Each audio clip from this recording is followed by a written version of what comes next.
Hello po, magandang umaga. Ito na naman, bumabalik ang inyong Frenny. At ayan, kumakain na po tayo ng maanghang na pansit.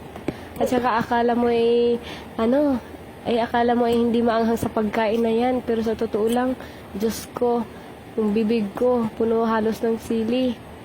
Pero ayan po, continue pa rin sa pagkain kasi nga nasanay na rin sa maanghang. Nagbaon pa pala po ako ng rice dyan para naman ay mabusog.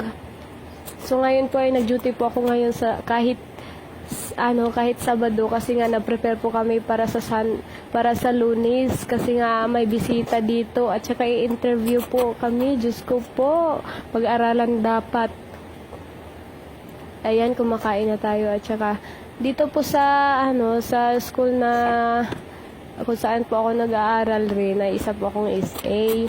At saka ngayon dito sa room na to, ako pa lang po mag-isa, yung mga kasama ko hindi pa lang po dumadating, kaya dito na rin ako kumakain. Kahit hanggat wala pa sila, kumakain na rin ako. Nagbaon na rin pala ako ng tubig. Ayan, pinabaliwag na po ako dyan kasi nga sobrang dali-dali ko kasi mamaya dami ko pang gagawin. Kaya for the go, bye-bye mga everyone.